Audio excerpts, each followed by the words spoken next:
தைப்பூசத்தோட வரலாறையும் சிறப்புகளையும் நாம் இந்த பதிவில் பார்க்கலாம். அசுரனை அழிக்க அன்னை பார்வதி தேவி கிட்ட தமிழ் கடவுள் முருகப்பெருமான் வேலை வாங்கினால தான் நம்ம தைப்பூசமாக கொண்டாடுறோம். தமிழ் கடவுளான முருகப்பெருமானின் திருவிழாக்களில் மிக முக்கியமானது தைப்பூசம். தை மாசத்துல பூச நட்சத்திரம் வர்றனால தைப்பூசமாக நம்ம கொண்டாடுறோம். தேவர்களுக்கும் அசுரர்களுக்கும் இடையே நடந்த போர்ல தேவர்களால அசுரர்களை அழிக்க முடியல. அதனால தங்களை தலைமை தாங்க ஆற்றல் வாய்ந்த சக்தி மிக்க ஒரு தலைவன் வேணும்னு அவர்கள் சிவபெருமான்கிட்ட முறையிட்டாங்க. தேவர்களின் கோரிக்கையை ஏற்ற சிவபெருமானின் நெச்சிக்கண்ணில் இருந்து வெளியான 6 தீப்பொறிகள் 6 அழகான குழந்தைகளாக ஆனது. அந்த 6 குழந்தைகளையும் கார்த்திகை பெண்கள் வளர்த்து வந்தனர்.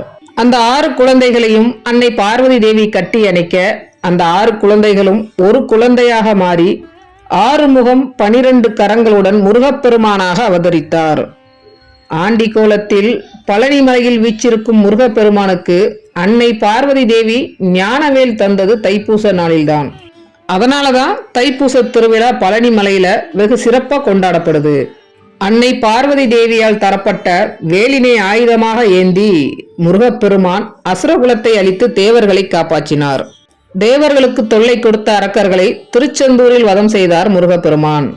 அசுரர்களை வதம் செய்ய முருகப்பெருமான் பயன்படுத்திய வேலினை நாம் வழிபட்டால் தீய சக்திகள் நம்மை தாக்காமல் இருப்பதோடு அந்த சக்திகள் நமக்கு அடிபணிந்து நல்லருளை தரும் என்பது ஐதீகம். தைப்பூசத்தை முன்னிட்டு முருக பக்தர்கள் மார்கழி மாத ஆரம்பத்தில் துளசி மாலை போட்டு விரதத்தை தொடங்குவார்கள். சஷ்டி கவசம், சண்முக கவசம், திருப்புகழ் போன்ற முருகர் பாடல்களை தினமும் பாராயணம் செய்வார்கள்.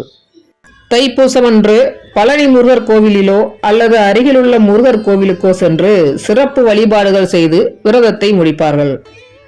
ஆறுமுகப் பெருமானின் அருளை அடைய தைப்பூசம் மிக உகந்த நாள். தைப்பூசம் அன்று பழனி, திருச்செந்தூர் போன்ற முருகரின் அறுபடை வீடுகளில் ஏதாவது ஒரு திருக்கோவிலுக்கு பாத யாத்திரையாக சென்று முருகப்பெருமானை வழிபடுவது மிக சிறப்பு. தைப்பூசத்தன்று முருகருக்கு காவடி எடுத்து சென்று தங்களை நேர்த்தி கடன் செலுத்துவதும் பக்தர்களின் வழக்கம். இந்த வருஷத்துல பிப்ரவரி 11ஆம் தேதி தைப்பூச திருநாள் வருது. சிலர் தைப்பூச திருவிழாவை முன்னிட்டு 48 நாள் 21 நாள் விரதம் இருப்பாங்க. இப்படி வருஷத்துல ஒரு தடவை முருகப்பெருமானுக்காக விரதம் இருக்கிறது அந்த வருஷம் முழுக்கும் முருகப்பெருமானோட ஆசீர்வாதத்தை நமக்கு தரும் அப்படிங்கிறது ஐதீகம். முருகப்பெருமானை வணங்கி அவரோட அருளை பெறுங்கள். இந்த வீடியோ உங்களுக்கு பிடிச்சிருந்தா லைக் பண்ணுங்கள், ஓம் முருகான்னு கமெண்ட் பண்ணுங்கள். இதுவரை இந்த சேனலை சப்ஸ்கிரைப் பண்ணலன்னா சப்ஸ்கிரைப் பண்ணுங்கள். நன்றி.